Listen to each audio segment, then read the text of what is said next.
CMI is your full-service human resources provider in Central Kentucky. For 15 years, CMI Human Resources has taken great pride in helping organizations and people work. Whether it's employee handbooks or help in filling a position, no job is too large or too small for CMI. Contact the professionals today at CMI Human Resources, 859-296-2800, or online at cmiconsulting.com. Good afternoon. Welcome to Hope is Here. My name is Greg Horn. Thanks for tuning in with us today.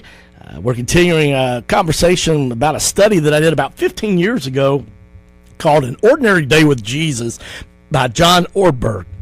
And I was digging through my files recently and came upon this. And, man, this was really powerful to me and to a class that I taught. And I just want to share a couple of the lessons that I did from that study. We talked yesterday about just what an ordinary day with Jesus looks like, and actually started with the night.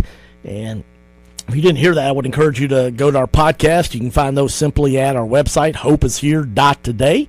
Also want to remind you that if you'd like to help bless us financially, if this is a blessing to you, as you listen, a lot of people listen to the podcast as they're driving to work or while they're getting ready in the morning or while they're working out, whatever's convenient for you. But if you could help us pay for the radio airtime and the podcast and website, those expenses, we would be very appreciative. And you can do that very easily. Just go to our website, hopeishere.today. You'll see the donate button on our website there, the homepage, and it's real simple. Only take you a couple minutes, and it's safe and secure, and you can make an online donation.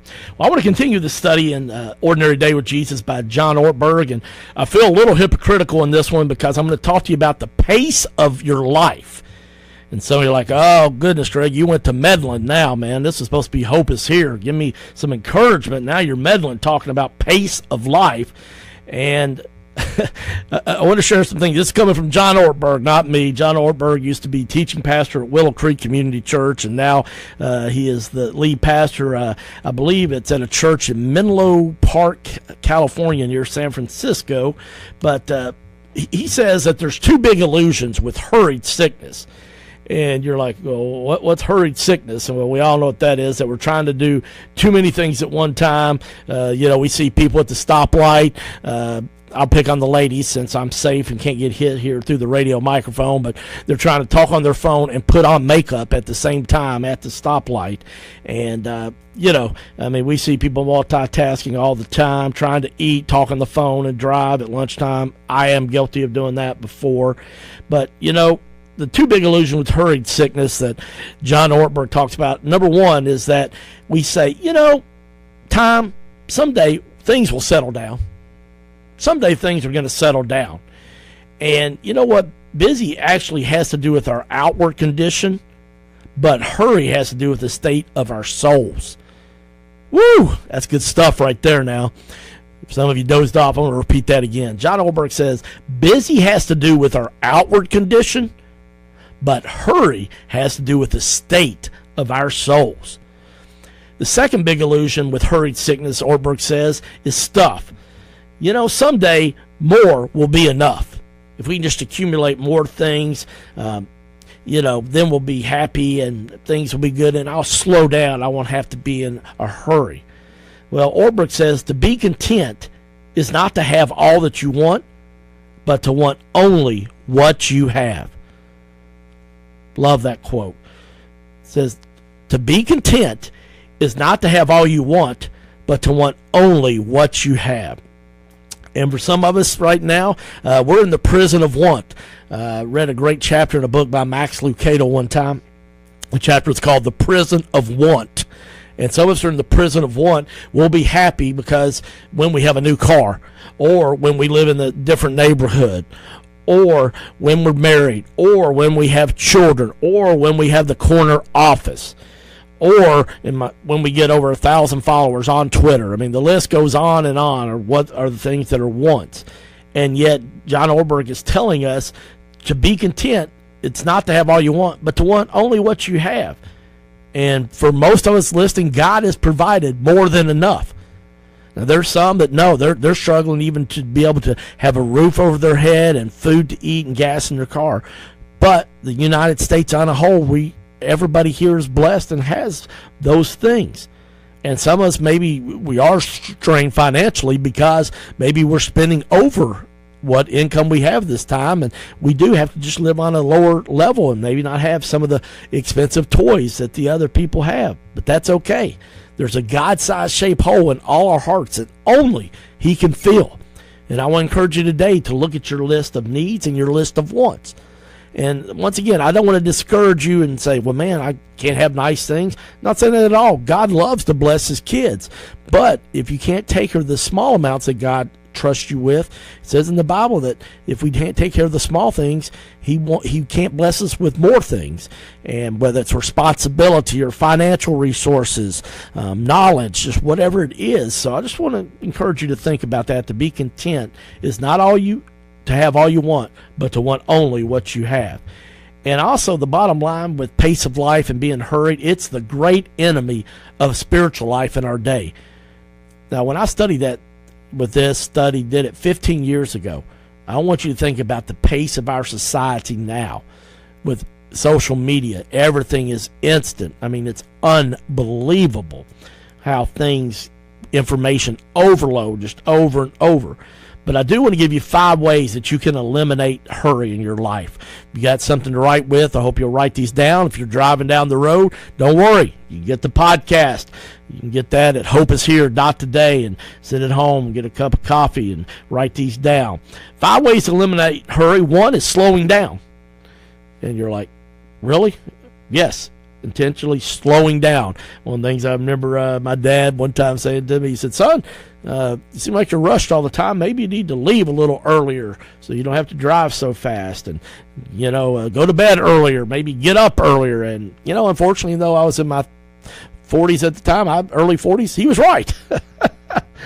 Oh, here's a big one here, and for people pleasers like me, and this is a tough one, but if you want to find a good way to eliminate hurry, just say no. In other words, don't overschedule. Some of you, I'm sure, like me, that are people pleasers, you want to see how many things you can do in one day because people are always asking you because you love to help people and you want to be a blessing to others. And there's a lot of good things out there, but I want to encourage you practice saying the word no. Let's do that together on the count of 3. You can do it with me, okay? 1, 2, 3. No! Or in this case, I'm sorry, I can't do that right now. Thank you for asking. You don't have to be ugly about it, but you can simply say, I'm sorry, I can't do that right now. And I'm trying to do that, and I'm still not doing it perfectly, but I'm at least doing it some, and it does make a difference. A third way to eliminate hurry is to keep the Sabbath. And that's a hard one because our society, 7 days a week, only days that most retail stores are closed is maybe Thanksgiving night and Christmas Day. And some of them now aren't even closed on Thanksgiving at all.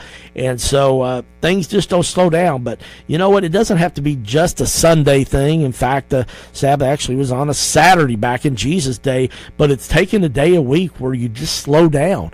And you do that with your family or friends or just rest.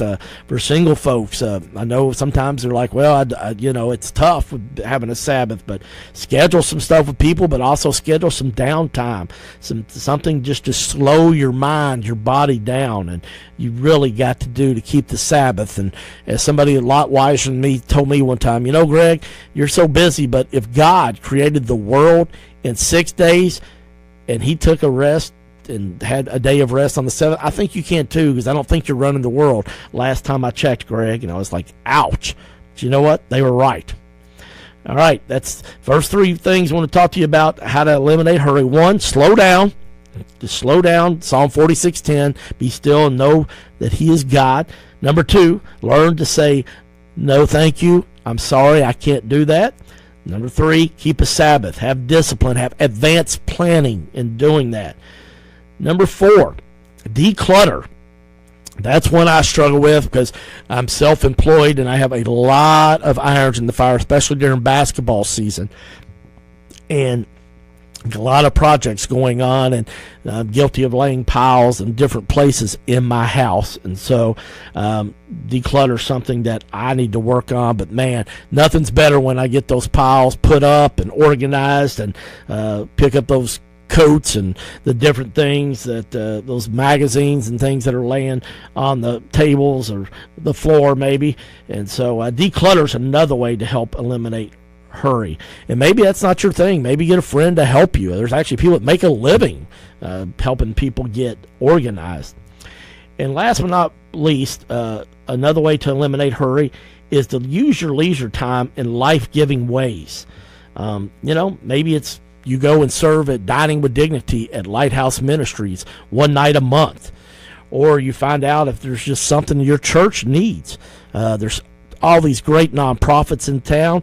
I'd start with your local church, but if not, contact me at Hope Is Here. You can go to our Facebook page and send me a message or email me at Greg, G-R-E-G, at hopeishere.today, and I'll be glad to help get you plugged in somewhere. But use your leisure time into helping give back. Maybe it's helping lead a life group. I participated in a thing called Alpha Class many years ago, helped host a table at Southern Christian when they were doing that. So there's 5 ways that you can eliminate hurry. I want to ask you 10 quick questions. Do you have hurry sickness here in the last few minutes of our program? And like I said, you can answer these, get home, listen to them on your podcast, if you're listening live to us on the radio or listen to the podcast driving down the road. But number 1 says you go through your day with a constant sense of urgency. Number 2, do you notice underlying tension in close relationships? That definitely could be a sign of hurry sickness. Number 3, you have a preoccupation with escaping. You just want to veg out in front of the TV all the time, or you just want to stay at home and never see anybody. That's probably a symptom of hurry sickness. Another question I want to ask you, do you often feel frustrated because you just seem like you can't get things done? Another question I want to ask you that might be a symptom of hurry sickness, you sense that time is passing too quickly without you getting what you really want out of life. Ouch. I know that I can relate to that one. Number 6, you have a persistent desire for just a simpler life. Number 7, you have little time for love. Another question that Orberg asked, if you have hurry sickness, have you found that you're often trying to do too many things at once? I hear a bunch of guilties in the background, and I'm included. Guilty as charged. Number 9, do you have a lost sense of gratitude and wonder about life? And the last question that Orberg asked us to see if maybe you have hurry sickness, you sometimes have a gnawing feeling that there has to be more to life than this.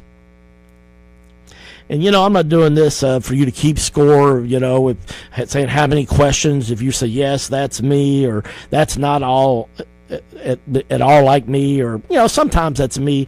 But really what I wanted to do is just kind of simply get you to take a look at your life and just see maybe you're doing life too much in a hurry, and that God's not a God of hurry. And I know that I needed to have this lesson myself today, and it's something that I definitely got to go back and look at these questions myself, and I hope that you will take time to do it today. Well, I appreciate you as always tuning in to Hope Is Here. Hope you'll tell a friend about it.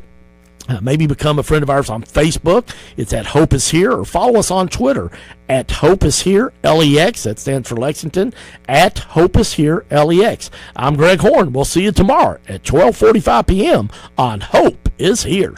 Let's be honest. Medicare can be really confusing. Scott County resident Jason Biddle has over 17 years helping seniors and retirees with issues surrounding Medicare, health care, and Social Security. Don't give yourself a headache. Contact Jason Biddle today with any insurance questions you have related to Medicare, health care, and Social Security. Contact Jason today for help at 502-395-1603. That's 502-395-1603.